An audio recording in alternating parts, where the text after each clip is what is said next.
treat it seriously. I really think this does lend weight to the whole image of God foreknowing, especially in the case of the crucifixion.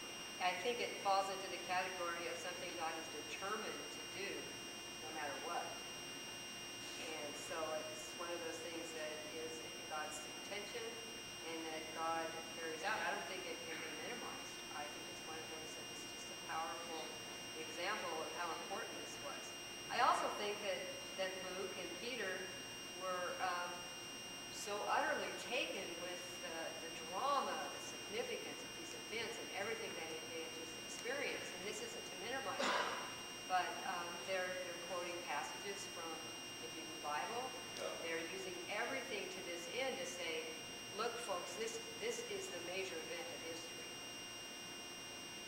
Okay. You want to make a comment? Well, unlike Karen, I actually would try to harmonize the whole scripture, not to flatten out its message, but I do see some kind of complex way in which they do fit together, because I do have a view of inspiration where the whole scripture is consistent because they're all inspired by God, and I just hold to an inerrant view of them. So, in seeing what Paul does, I used to be inclined to a full Calvinist view, but then I don't think it's necessary. I think it's sufficient to hold the position of middle knowledge, and that can be accounted for. So that's why I go that way. Bill? This is for Karen. You expressed, perhaps facetiously in your last answer, but you expressed the willingness to see different biblical writers as sort of saying different things about the subject and trying to relate on it, which suggests to me you probably don't have an inerrancy of the kind that Dr. Pan has. I wonder, is it important for an open theist to have a sort of, let's say, more flexible approach to understanding biblical inspiration, do you think? Or just as you express your thoughts about I actually think it does. In fact, that's probably why I could claim to fall into this camp, because through reading Scripture and noticing its texture and the history behind it, the history of the formation of the text, and the history of Israel and the other nations that surround Israel, and then just digging into the Hebrew, especially of the Jewish Scriptures and the Greek and the New Testament, you do see the texture. And I use that term rather than contradictions, because partly contradiction is inflammatory, but I think that's a little bit too strong. But the fact that they are written by such different people and that they are formed, each book is a different story of how it's formed. I don't think it speaks with one voice.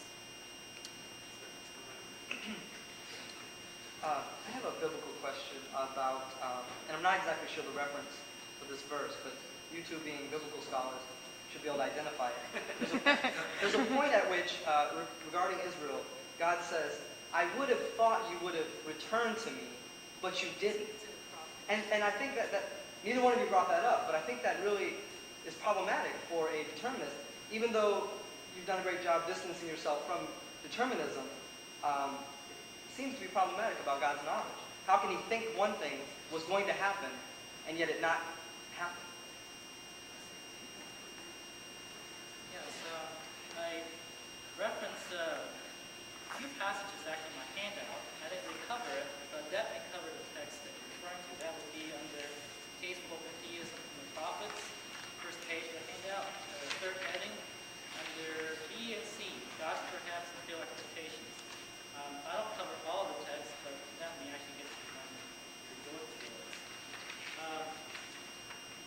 I think it is a problem for a determinist view that God does grieve over and seems to have expectations that fail. I think God is grieved and things do not turn out the way God desires. And even with middle knowledge, I see God as allowing that to stand in a vast number of cases. Not sure exactly, only God knows. But he lets his disappointment and his field expectations stand instead of changing to what he knows would happen, changing the possible world and bringing about a different world. So I don't see the objection as a problem for my position because I just say yes, because that is the way God chose to act. And he grieves about it because even though he knows what's going to happen, it's actually based on the actual event. So he is grieved about the actual event. And when the actual event comes, the grief is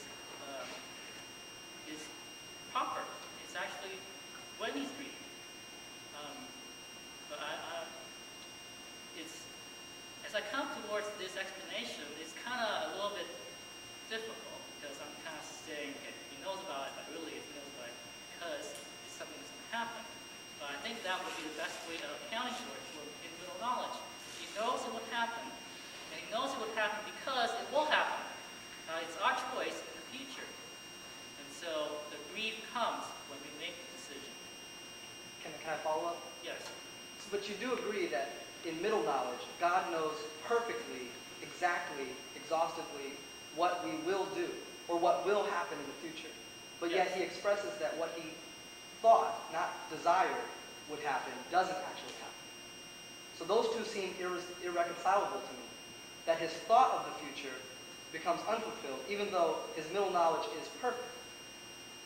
Can you clarify your point there? I'm not quite understanding. In your view of middle knowledge that God chooses to actualize, the universe, the simulation, if using your analogy, that he chooses to bring about is perfect.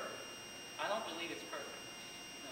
It's what he chose to bring about, leaving a vast number of decisions, human choices that he did not desire, but he let human freedom stand.